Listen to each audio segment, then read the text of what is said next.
Check it out now.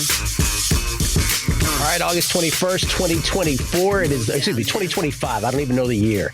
It is the Beating the Book podcast U.S. Open betting preview. It's Gill Alexander live on YouTube. Drew Dinsick is with us from both the Deep Dive and Bet the Edge podcast from NBC Sports. Deep Dive he does with Andy Molitor. Bet the Edge, of course, with Jay Croucher, Whale_Capper on Twitter, and Zach Cohen from VSiN. And before we say anything else, by the way, I'm on the sun. Drew is on the moon, and Zach is on Earth, the way we're shot here. So apologies. I'm actually at the Sirius Studios in New York. Zach gets a congratulations before anything. Zach is a new father since our last tennis podcast. Congratulations, Zach. Thank you, guys. I appreciate it. How did you do it? That's awesome. Everything good so far? Yes? With fatherhood? Yeah, everything's been good. Sleep schedule is kind of normalizing right now, although our dog did get cut at the groomer yesterday and needed to get put under and get stitches. So as soon as the chaos stopped with the baby, we now have the dog who's wearing, one of those ridiculous cones. He can't really walk. It's a nightmare. Oh, man. Well, congratulations. And before we get into the men's draw and the women's draw that just came out, mixed doubles, first time it's ever happened, Drew, here, where they decided they're going to take some of the top singles players, men's and women's sides, and pair them together. It ends up being a standard doubles pro duo of Vavasori and Irani, two Italians who end up beating Iga Swiatek and Casper Ruud, who were paired together. Do you believe they will do this from here on out every year? Oh, I think we can all agree Casper Ruud let Iga down. That's pretty obvious. But no, of course, I think they'll do this. They'll continue to do it this way. I thought before the tournament, it was a pretty brilliant idea to kind of extend the U.S. Open to a 3-week event from a 2-week event, garner some more interest beyond just qualifying in week 1. And which was previously week 0. And, the people want to see stars, particularly in New York. And that's what they got. So I think it was a smashing success and kind of wild and cool that the actual doubles pair was the winner. It's funny. We talked about it when they announced it and I was like, oh yeah, this was a great idea. Like, oh, brilliant. I'm so excited to watch it. I didn't watch a minute of it. I have way too much going on. And I was like, it's just kind of an exhibition event, but I'm not the target audience. The tennis hardos were probably disappointed. But your casual tennis fans who are like, oh, hey, it's the end of August. The U.S. Open is happening. They got something cool out of it. So I would expect they do this again. And I wouldn't be surprised if other tournaments adopt it, although it doesn't really make sense at Wimbledon, I guess, with how compressed that schedule is. But certainly at the Australian Open would, it'd be no different than what they do for like the United Cup sort of, exhibition-y. Yeah, I was excited when it was first announced. I made a bet on Taylor Townsend and Ben Shelton. They ended up being the short shots when it came out, which I was at least happy with my lame handicapping on that. They got bounced. I ended up watching a bunch of it last night. Zach, did you watch anything of it? I watched a little bit. I thought that the most fun stuff of all of it was kind of like the off-court interviews and stuff, like with Draper calling it an exhibition and Pegula being like, no, you can't call it that. And then just Iga and Casper together is like the two nicest people ever. It was fun just kind of see them kind of let loose a little bit. Yeah, Iga saying, oh, yeah, it's great for us singles players to lose to you doubles players. Like, kind of, I was like, I don't know if you should say that. Okay. This just came out. The draw just came out. I'm very pumped about this because there are some interesting now. The odds are not, because we are doing this right after the draw. So I don't see any quarter numbers quite yet.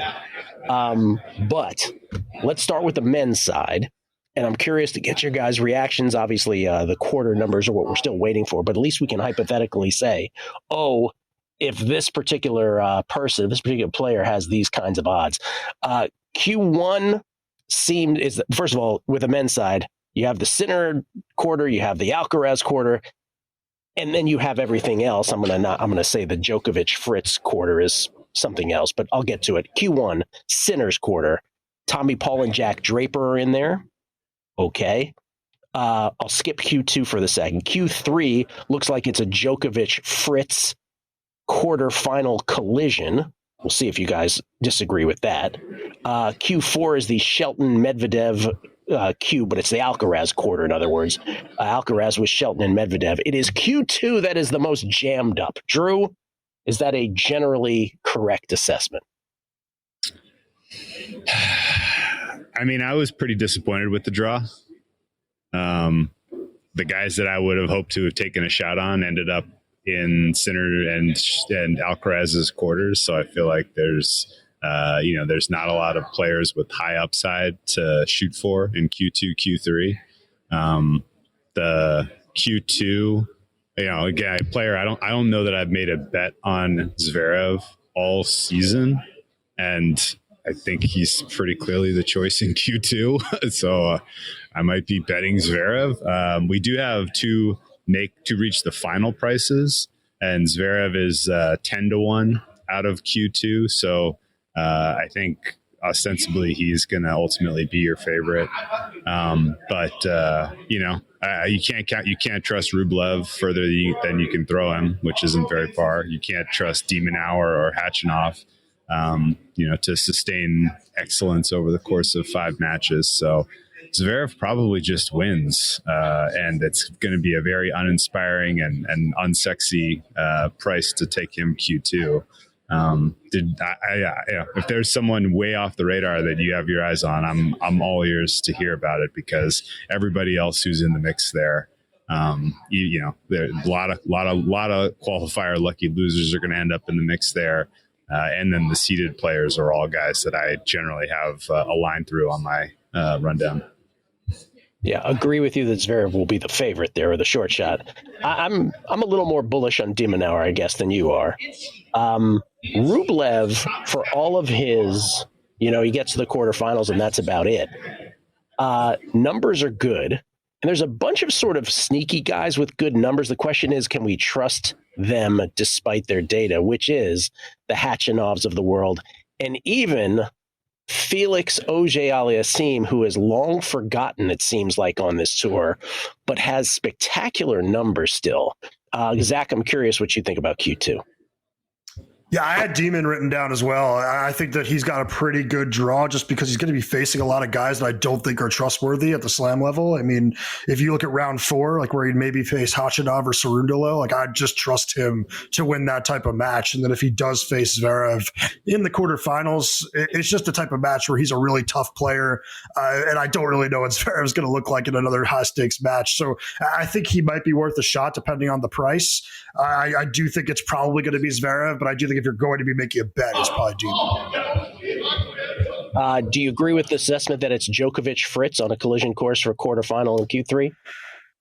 I actually think that Rune has a really good shot at making the quarterfinal, and it's not something I really wanted to say before seeing the draw, but you're looking at like Bodic, McDonald's are a qualifier lucky loser in round 2, Tiafoe round 3, who had to pull out a last tournament, coincidentally facing Rune in what was a lopsided match before he pulled out, and then Djokovic round 4. And I just don't know what we can expect of Novak right now after having not seen him in a while. I think that when we went to the French Open, there was similar uncertainty, but he did go to Geneva and play very well before that and kind of, squash some of the concerns. We haven't seen anything like that here, so I just don't know if we can trust him on a slower hard court where I think it's going to be taxing on his body, taxing on him to try and hit winners. So I do think there's a chance we see Fritz Rune, and I might take a shot on Rune to win the quarter, but I will probably be playing Fritz heavier than that. And I notice no Fonseca talk anymore for the time being. Not right now. I need to see a little bit more from him. I think that he's just a little bit too beatable at the moment. Drewski?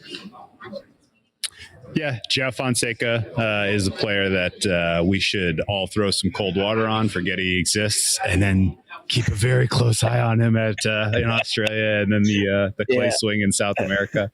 He needs an off season to kind of get his body into kind of tour shape, and kind of take some of the lessons learned from this year into next year before he's a real factor.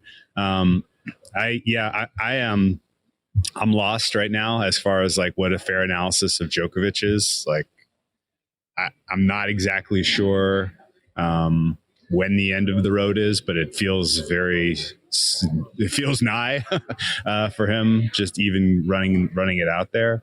I've always kind of assumed that the U.S. Open was his least favorite and least favorable place to play of the four majors by margin. A lot of the times it's because he's been tired when he's gotten to this stage of the calendar because of how deep he's gone. And this year, that's not a factor. A lot of the times it's because it's just smothering heat. And this year, it looks like the heat is going to be a bit at bay relative to, some of the years past where it's just been, impossibly tough on these guys.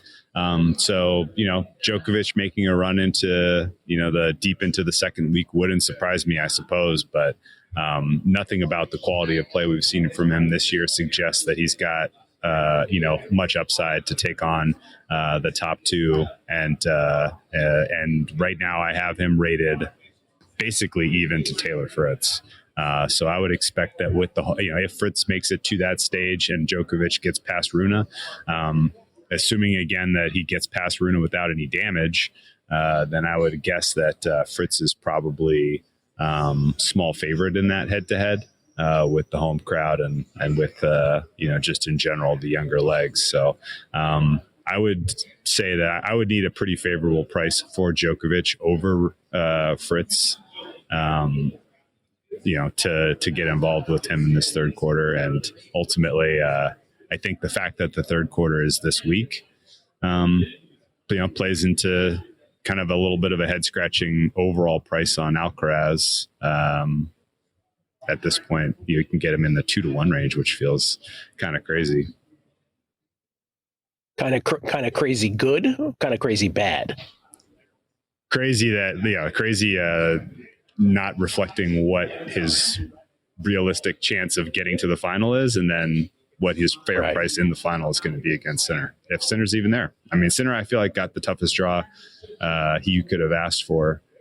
We haven't talked about fourth or first quarter yet, but considering that he's pretty clearly dealing with some sort of ailment, and I don't know the details at all, but it sure looked like he had COVID to me in Cincinnati. He got a tough run here.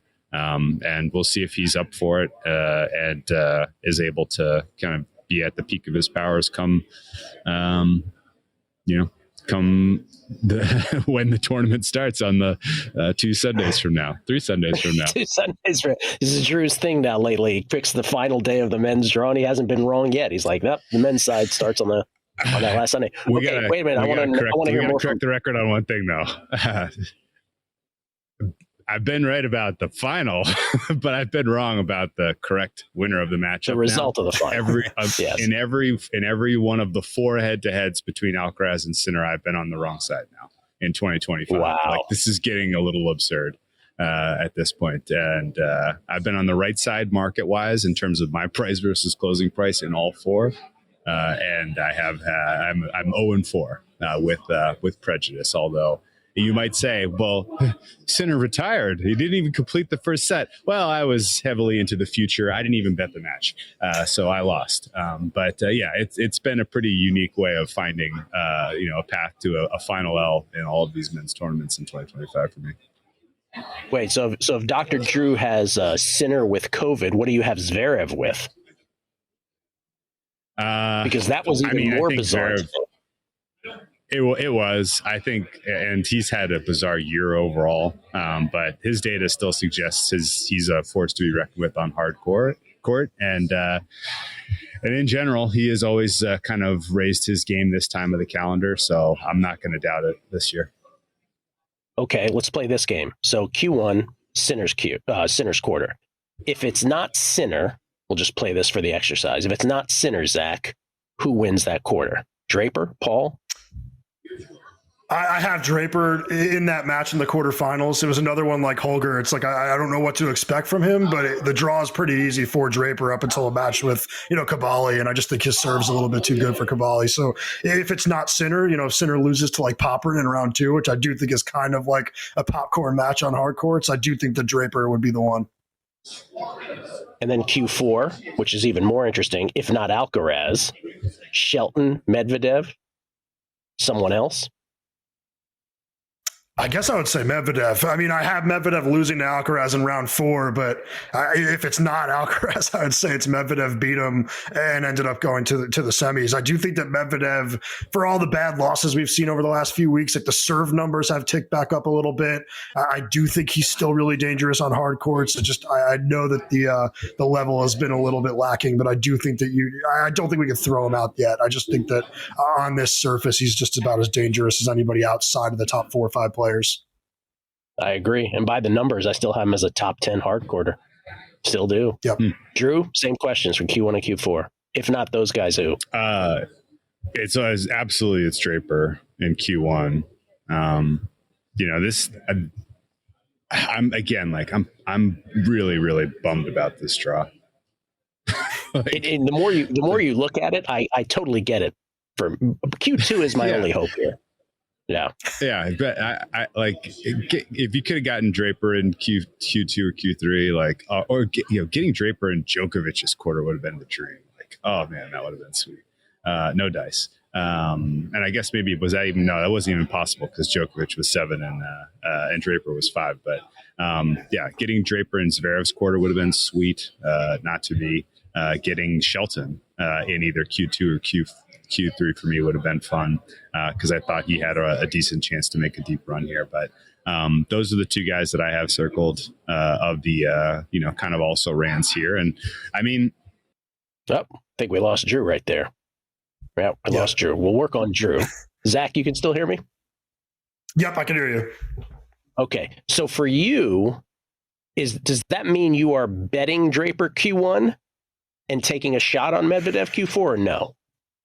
No, I'm not going to be on Draper. I do think Sinner's going to win. I think even if he was sick, the word is that he's practicing today. I think that they were probably, very cautious with him. I don't think he would have played if it wasn't a final the other day. I think that they know what they're doing in terms of getting him healthy. We've kind of seen it before. He's the type of player that can flush aside, very serious things and go out and perform at a high level. So I do think that he's got enough time to go out there and win quarter 1. And I do think he's going to win the tournament, to be honest. So I'm not going to be looking to Draper. I think the only quarter shots I'm going to be looking at are De Minaur and maybe Holger Rune and Taylor Fritz. I think I'll do Fritz pretty big, Rune a sprinkle.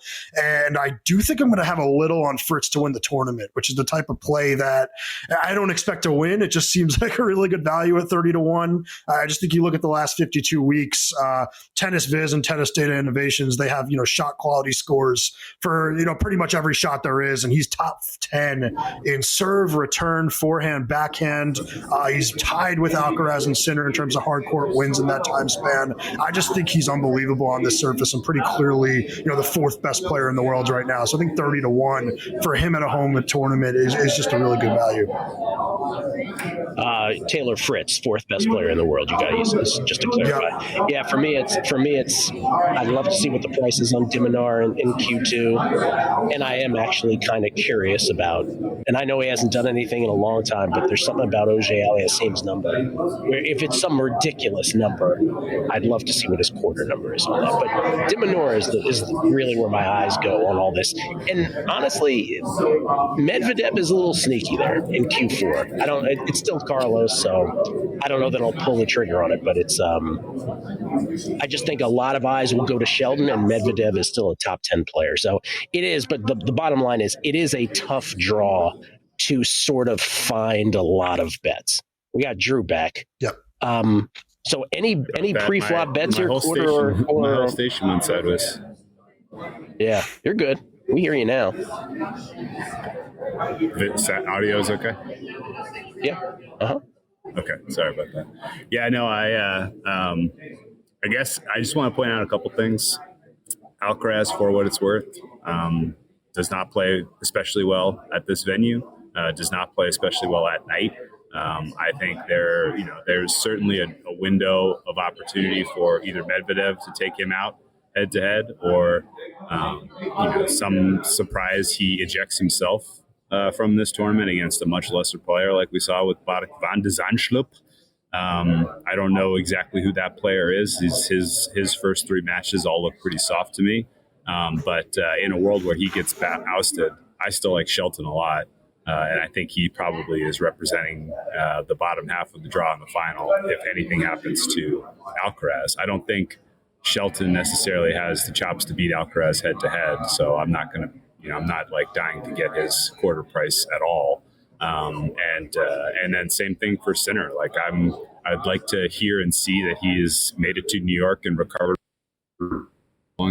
He's playing great and feeling great, and that he's not going to just be a surprise withdrawal because he's doesn't feel up to the task. But I agree with Zach that the head-to-head with Popper second round looks absolutely awesome. I'm going to put Yubing Bu through to. I'm going to put Bu Jan Gochit. Can't pronounce his name, but I think Bu comes through to the third round. That's a fun match. Yeah. I like. And then I think Tommy Paul pretty cleanly comes through Bublik and takes on Sinner in the fourth round. That's a fun match. And then Draper in your quarterfinal looks like a fun match. So every Sinner match is going to be pretty interesting along the way, but I just generally think he gets it done. And the die was cast for me with Sinner after the Wimbledon final. This was like, okay, well, this price is only going to get shorter between now and then. I can't imagine what could happen that would possibly change anyone in the market's mind on this. And sure enough, that happened in the Cincinnati final. So the fact that he's still plus money to me is pretty absurd. I think he ultimately wins the US Open pretty clearly. The other kind of sucky thing that happened here on the men's, not to belabor it anymore, but the other thing that happened was Terence Atman, for those who just want to spell it phonetically or pronounce it phonetically, who was just the revelation in Cincinnati. He's out of the U.S. Open with a foot injury. That would have been interesting to see where he ended up because he gives people problems. Could he have sustained what he did in Cincinnati? Who knows? And then Artur Fils was another sort of guy I was looking forward to seeing where he ended up. He's got a back injury, so he's not playing. So those are a couple other guys that might have been interesting to see where they landed and what their odds were. I'm looking to see if any first-round matchups have been lined yet, but it appears not. Oh, yeah, there have been. Oh, no, these are all quali still. I don't see any first-round numbers yet where I'm looking. Anyway, shall we go to the ladies' side? I will say before we move on. Go ahead. Go ahead, Zach. I was going to say, Wawrinka not getting a wild card when he asked for it is insane. Like, he should be able to play whatever tournament he wants in what are the final year or two of his career. It's disgusting. Yeah, especially as a former champion. Slam winner. I completely agree. Yeah. Yep. Yeah, absolutely. Yeah, he beat Djokovic in his prime on this course. And that matters to them. Like when they announced Iga last night, they didn't say 6-time Grand Slam. They're like 2022 U.S. Open champ. So it's like, if you're going to be that specific about that, you should be that specific about Wawrinka. You want to say something else, Drew? I was going to give you one other Q2 because I when I was cut off there, I didn't hear your picks for Q2. But the guy that I'm the most interested to see what his quarter price is Hugo Humbert. Hugo Humbert. Humbert is he's probably a stone's throw from Rublev in terms of a fair price, in my opinion, and could easily beat Rublev. Rublev beats himself as much as he does as much as anyone on tour. So Humbert coming through could be a fun one if Zverev ultimately is not 100%, and then nobody on the bottom half of Q2 scares me, as we kind of went over. Demon Hour and Hatchinoff to me are tosses. The Q2 names that I just wrote down, chicken scratch, right as when J-Rod gave us the draw for the first time, were obviously Zverev, just in terms of data. 1 year, 6 months. Zverev, Auger-Aliassime, Humbert, Rublev, Hatchinoff, de Minaur, and Cerundolo, by the way, who has sneaky good hard courts, even though we know him as a clay player. So, not for a quarter, just match by match. That might be interesting to see. Okay. To the ladies, where it's much more interesting. Arina Sabalenka, world number 1. Iga Swiatek, world number 2, headed into this tournament. That could change based on the results of this. Let's just start in Q1, where the draw did not do Arina Sabalenka any favors. Sabalenka, according to me, we'll see what you guys say. Here are some names in that quarter. Sort of the second tier of names. Buskova, Fernandez, who was a finalist here before. Elise Mertens, Clara Towson, who's having a good summer. Veronika Kudermetova, Kessler, and here are the bigger names. Raducanu, who obviously has won this, Paulini, who just looked really good in Cincinnati, and of course, Rybakina. That is a pretty stacked quarter. I would say the hard, well, I don't know, Q2 is pretty stacked too, but Q1 is up there. How do you guys feel about Sabalenka's chance of getting out of that gauntlet? I'm not sure I understood why she was the favorite at all this entire run-up. I'm not seeing it in the data. Iga has a better service. I mean, just like giant macro step backwards. Iga, better service points won than Sabalenka on hard court in the last 52. Yep. That's in blue. Better return points won on hard court in the last 52. That's expected. And now easier path to the final, like by margin. I think Iga should be a healthy favorite right now over Sabalenka to win this title. I think the best bet available this second is to reach the final. Iga's minus 105. Okay. I mean, she's going to be I think the shortest I can possibly conceive Iga in the entire run up to the final would be like minus 300-ish against Coco Gauff. If Coco Gauff even looks like resembles any semblance of her former self. So yeah, I'm a little surprised here. This is an imbalanced draw in favor of Iga, and the market still is a little slow catching up to the delta between those two, because Sabalenka, I absolutely think, has her work cut out for her making it to the second Saturday of this format. Yeah, and to just first of all, let me just say I'm glad you said it, Drew, because if I say it, everybody thinks I'm being Iga-centric. So I'm glad you said it. But to what Drew is talking about, so Q1 I just mentioned. Q2 is the Jesse Pegula quarter. In that one, Bencic, Navarro, Victoria Mboko, and Mira Andreeva all in there. That is a brutal Q2. So that first half, what Drew was talking about, it is so weighted on the first half in terms of difficulty, because Q3 and Q4, Q3 is the Maddie Keys quarter. Well, it's really the Coco quarter, but Coco, for those who are not tennis hardos, just changed her coach a minute ago, literally right before this tournament. Can't serve a damn at this point. Osaka's in there, but you can't really trust Naomi. Muhova is always a name that we love, but we haven't really seen it from her in a long time. That's Madison Keys, who might be the most solid name in that quarter, to be honest. And then Q4 is the Iga quarter. Svitolina and Nisimova, the biggest sort of competitors there. Kalinskaya, Alexandrova in there as well. But really, Iga got the best of it, for sure. Zach, you see it that way? Yeah, I think Iga plus 280 is definitely the best bet you can make if you're looking for an outright.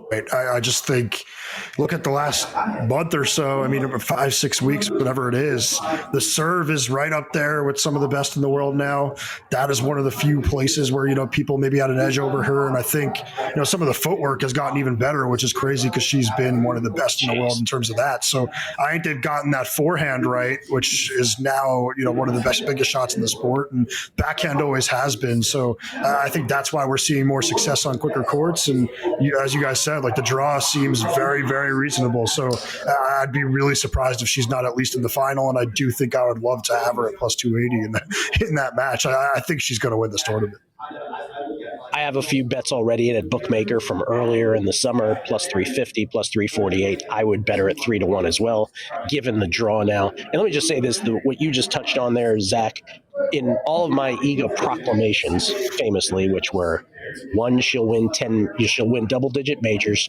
That was followed 2 years later by saying she'll be the greatest of all time, which, of course, is never a debate you can settle, as we know with LeBron and Jordan. But as she goes for her 7th major here after just turning age 24, just having won her 11th 1,000 in Cincinnati, that point you made about her serve, Zach, you're right. The fact that she could even improve the footwork is mind-boggling, because she's known for that. She's the best with that. But the fact that she had so much room to improve on serve, even having won all those tournaments that she's already won. That's the scary part about her, right? And now we're seeing it. Her coaching change, which I at first was like, oh no, what are you doing? Has turned out to be at least the sort of quick results here after Wimbledon and less than half a year, or I guess it's more a little like 3/4 of a year at this point. Don't hold me to that timing. Has really paid off now at this point. So, and here she is. She's had bad draws in all the majors, bad when we did pre-flop. She finally got a really good one. If there is a quarter bet, though, my eyes go to 1, 2, and 3. And I cannot wait to see what some of these numbers are on Q2 with the likes of a Mboko in there. And Andreeva's probably going to be the short shot, or Pegula will be the short shot with Andreeva. But I'm curious about Bencic. I'm curious about Mboko, and even Navarro with her numbers. Drew? I circled that Mboko Krejcikova match, and I think that could be the winner of the quarter. Wow. Yeah. Wow. Mboko is actually a shorter price to reach the final than Pegula by a lot. Mboko is plus 850. Pegula is 19-1. The market has quit unjust. Okay, that's a little crazy, isn't it? Yeah, it is. It's crazy. That's a big difference. It's a huge difference. Say what you will. Yeah, say what you will about Pegula, but her numbers never drop. They're always like, again, serve percentage and serve return. They're always like 105, 106s, which is right below elite. Yeah, and I guess, like, as I look at it, even though, again, like, the market obviously has quit on Pegula, her first week of this tournament is pretty soft. There's really nobody that she's running up into who is in especially impressive form right now until she faces the bottom half winner of Q2 in the quarterfinal, likely. I'm just cruising my numbers to see if I'm missing anyone, and I'm not seeing anybody really stand out here. And Pavlyuchenkova is the second strongest player in that quarter, and she is a good 4% off in terms of service points, 1 plus return points, 1 on hard in the last 52. So that's a big difference. Yeah, I would be a little surprised, I guess, if Pegula is not your top half representative in Q2 quarterfinal, and whoever comes off the bottom half is going to have gone through war. Krejcikova Mboko is a really tough one. Navarro is never an easy out. Ostapenko, Andreeva, whoever comes through there is a difficult out. So 3 tough matches in a row to get out of that little subsection. It's a nasty section. And as exciting as it is to have Mboko kind of bursting onto the scene, that's asking a lot to say that she should be half the price to make the final of Pegula. Last year's finalist. Crazy. That's crazy. 19-1 versus 8-1. Krejcikova is an interesting one. You just said, Zach, because her numbers are not bad. You trust her, though, if she beats Mboko to go all the way into the quarter? It's hard to trust her. I mean, she looked terrible against Paolini. It was just she got destroyed. So but I do just think that draw is pretty open. So I think that match, the winner of it, has a really good opportunity. Like, I could see Ostapenko beating Andreeva in round 3. Like, that just wouldn't surprise me at all with, the struggles we've seen from Andreeva this season. So I think that there's some opportunity. I have Pegula in there as a quarterfinalist, but I'm going to be looking to take some shots at the bottom, as I do think Pegula is beatable in that match. Bencic, how do we feel about her? I think I'm a little higher on Bencic and Samsonova. I'm definitely higher on Bencic. I don't know about Samsonova for me, but Bencic. I'm not living through another Samsonova 8 set point gacking U.S. Open experience again. The Ostapenko thing's interesting, though, because she's not in her best form, but she's always capable, right? If she just goes hamburger on people and goes crazy in a match. I feel that way, by the way, back to Q1 for a second, because Paolini's an interesting one, because when you look at her numbers, they do not jump off the page.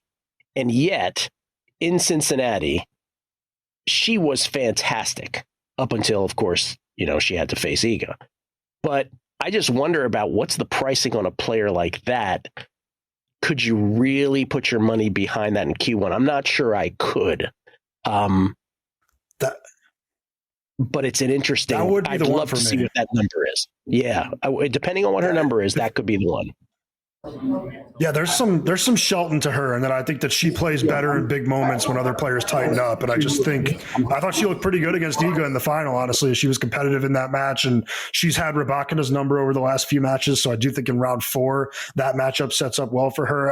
I think there's some opportunity with Paolini, but I will say like the first thing that came to mind when I saw Q1 was just crossing out Sabalenka. I just think that there's too much there that she's going to have to go through, including Towson in round 4. I could see Towson winning that match. I completely agree that I crossed her off. To me, it's the hardest. Again, this is tough to do without the numbers available yet. But for me, I will be looking at Paolini's number in Q1. I will absolutely, after what Drew just said, be looking at Pegula's number in Q2 and Bencic, because I'm curious how much value those will show. I mean, what bang for your buck you get on this? If the craze of Mboko is such that everybody else is just moving back, I'll fade Mboko happily in that. Not to say she won't be great one day, but like the expectation for her to be this great this quickly, come on. I'm also nervous this will be the tournament that Andreeva breaks out. This will be the right. Also, I'm just all these. Drew's recoiling. In Q3 also, are we done willing Muhova to deep into a tournament again? Has that ship failed? You're not either. Yeah. In Montreal, that match against Keys was great. Yeah. Drew? I make her top 8 in terms of her ability. But yeah, like I think she's been on the unfortunate end of some horrific draws, and this one's not that bad. So maybe, that obviously the Venus Williams match, she should probably be like minus 1,000. Kirstea doesn't have the tools to get her. Noskova, I don't really fear her in third round. And then you're up against Keys, which is a pretty fair fight in the 4th round. I have just an entire cluster of almost the same price for Goff, Osaka, Muhova, and Keys. So I think once we see those quarters, it's just going to be take the biggest number and cross your fingers. Here's how I have my data in terms of the numbers. Swiatek 1, Sabalenka 2, Andreeva 3, Rybakina 4, Pegula 5, Keys, Goff, Zhang Xinwen. Is she not in this tournament? She's not playing? She's out. She's not. No, she won't see her, I don't think, till Australia. Yeah. But then, to your point, Drew, Svitolina, Navarro, Osaka, Muhova, Bencic, Mboko, Buskova, Raducanu is all in like this total group. Yeah. So I would put Iga number 1, gap. Sabalenka 2, decent gap. I have Coco 3rd still, but voted no confidence in her with the serve issues. My 4th player right now is Osaka. 5th for me is Andreeva, then 6th is Rybakina. But the difference between Rybakina and Goff for me is virtually nil. After that, it's Muhova, Keys, Svitolina, and Paolini. I'm down on Paolini relative to you guys, it sounds like. Well, by my numbers, my numbers agree with what you're saying, Drew. But I agree with the eye test of what Zach is saying, which is she just has a little, the way Zach put it, she has a little Shelton in her, which is the numbers never reflect what she's capable of. And like I refuse to sort of fade confidently. The Osaka thing is interesting. I have her.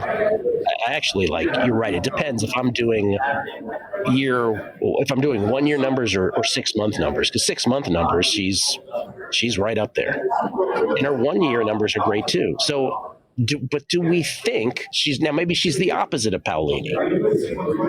That's the sort of art of this, which is Osaka, who's won 4 slams, all on hard courts, 2 U.S. Opens. Do we believe she is a threat in what is a gettable quarter number 3?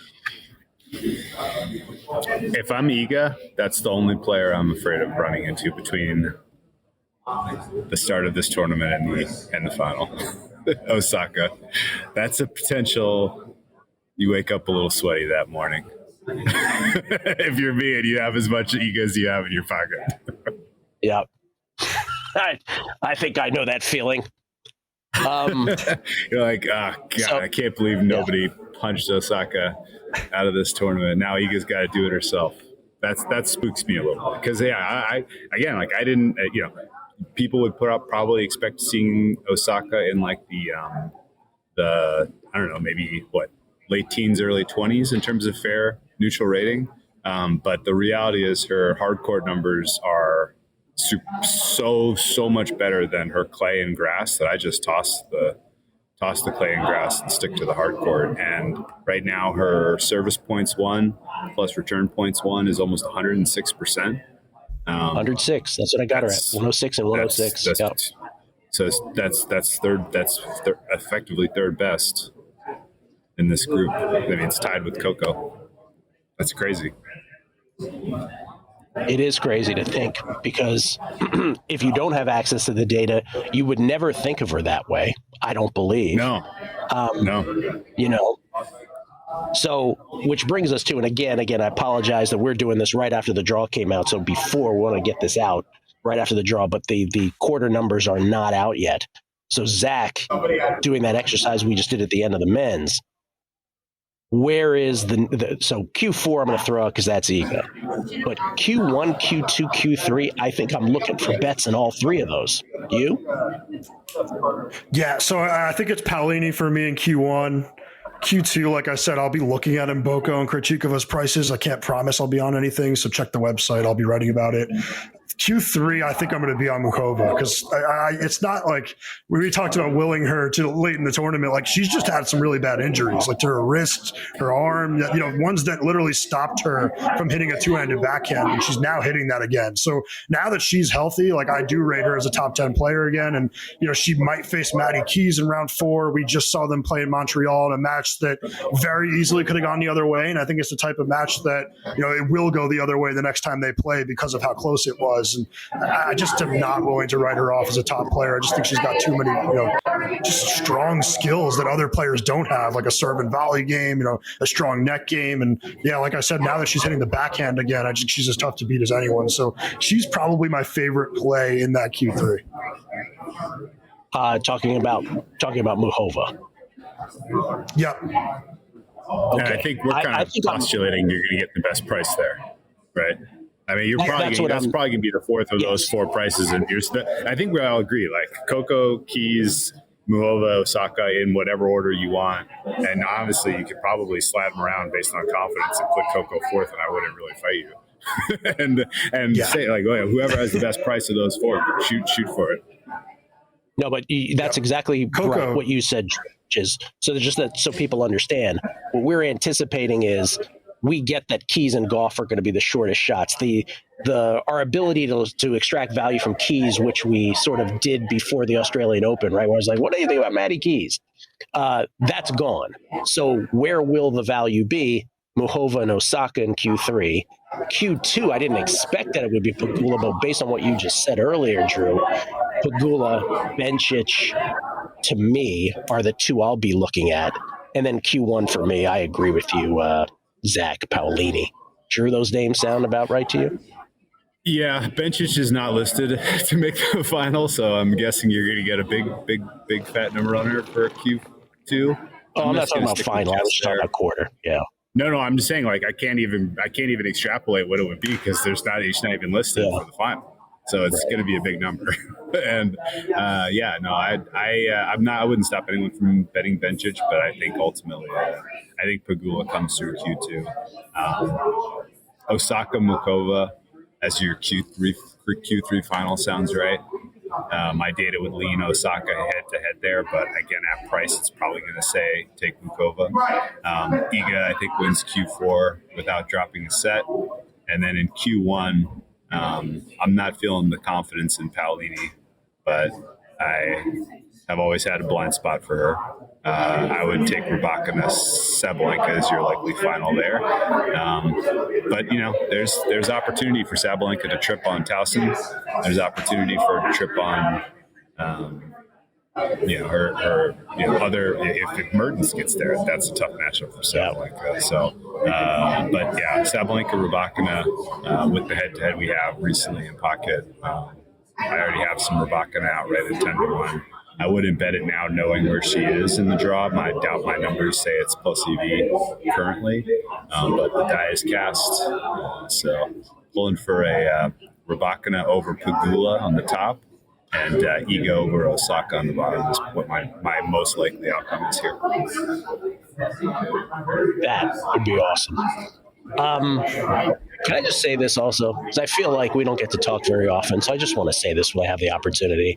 Have you ever felt like you said something long ago, and now is the moment in time when everybody has finally gotten what you've been talking about? Do you feel like we are on this precipice of the mainstream media or the common perception being here that Iga Swiatek is about to, if she wins this tournament, big if, but if she wins this tournament, that other people will finally have graduated. They will have toggled to putting her in a historical category, that all of a sudden they're going to have to start to think of her that way. I think people do already. Or at least the right people. Our people do. I'll push back on that because even in our circle, I've gotten so much hell for it the last year, you have no idea. Oh, I'm sure. Well, I mean, I think ultimately, kind of holding her up, it's the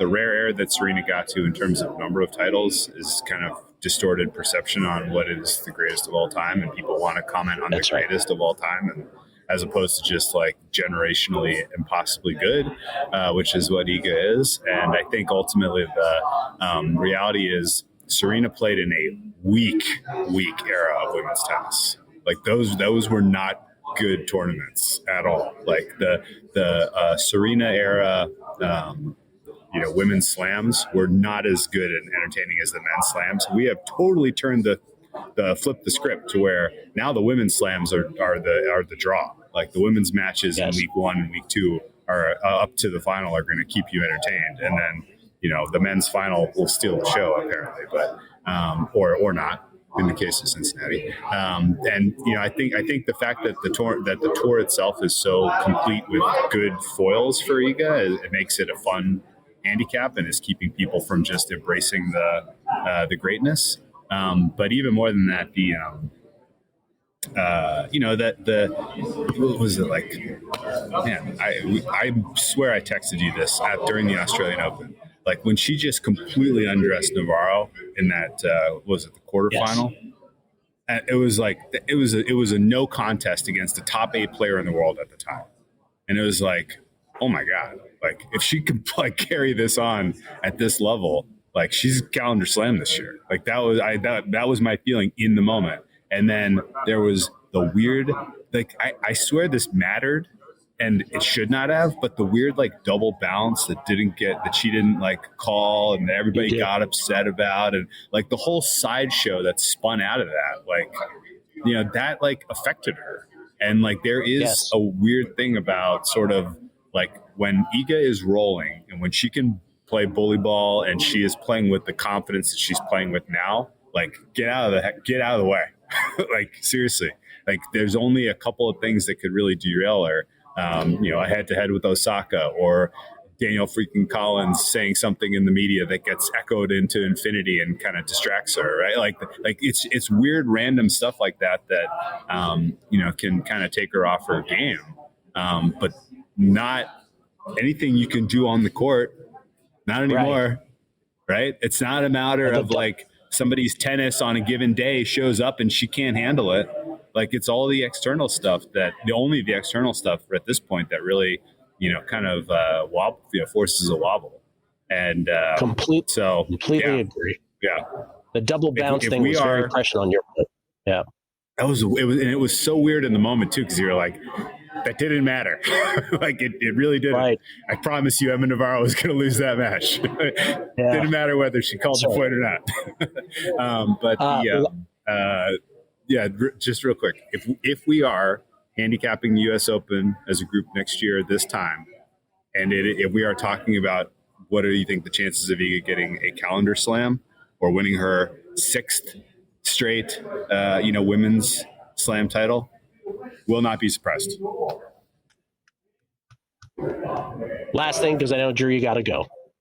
To bring more people into the tennis umbrella. I know we love best of fives in men's slams. I know that the Alcaraz Sinner best of five, was it the French? I already forget, was the classic of the classics, right? But for the casual, is there a sort of diminishing returns thing on that? In other words, is a casual fan going to sit down at the beginning of a best of five between Sinner and Alcaraz and sit through 5 hours of that to watch it all the way to the end? Should it just be best of three in order to widen the net? I don't want it to be best of three. The men's final. The men's final is on Sunday, week 1 of the NFL. No amount no amount of shortening or lengthening it or it could be the best tennis match of all time. It's not going to matter. True. Only the hardos are going to be tuned in. Only us hardos. True. Only us hardos are going to care. I hadn't thought about the NFL pollution of it. Yes. Tennis is it's drawn in the people that care, and that's good. Growing the game beyond this, I think as long as they don't do what golf did and fracture the sport and take some of the good players away, then it's probably going to be just fine. I don't think they need to do too much about dinking around with the format. And like going the other way of like, should we have women's finals be 5, best of 5? We didn't need a third set to know that Iga was going to beat Anisimova in the final. That was pretty well decided. I like it how it is. I just thought I'd ask because it occurs to me, right? It's just like I don't know. What do you think, Zach? Zach, what would be your button to press if you needed to grow the game? I don't know. I think it's like the one thing I'll say is I think it's weird how not global Sinner and Alcaraz are when like we are talking about them as big 3 players. Like they're not in commercials in the U.S. We don't feature them like in this tournament packages as much as we should. Like I think that there are 2 players that we could very easily grow the game with. And I think there's Shelton. Some of the American players are better than they have been in recent years. Like I think you just need to do a better job of kind of drawing attention to these players. Yeah, I agree. The sports world revolves around stardom now. People want to see the stars, and for some reason, that has forced tennis to decide to put Johnny McEnroe on every broadcast. And he's as much of a draw as the actual players. It feels like in the minds of the production. So, I'm not the right person to answer these questions. But Zach, you're probably right. If you could pump up the actual star power of Alcaraz and Sinner and kind of take this rivalry to the forefront of the sports enthusiast's mind, then tennis itself benefits overall for sure. I thought TNT did the best job of covering any of the majors, by the way. Oh, did you? I thought they had like the wraparound shows, like they had all the former players coming in. It wasn't just McEnroe. Like they had some different opinions, and like they just did a really good job of kind of just making it feel bigger than it was. I could deal without Lefko whooping up the crowd behind him. That part bothered me. It's much, I thought. All right, Drew Dinsick at _Capper on Twitter, Deep Dive and Bet the Edge podcasts, and Zach Cohen at Betting on X on Twitter, part of the glue that holds the whole VSiN operation together, new father. All of our picks, Zach's and mine, will be at VSiN.com on a daily basis during the U.S. Open, as they are all calendar year round. And, of course, Drew will be on the numbers game on Tuesday with all of his plays as well.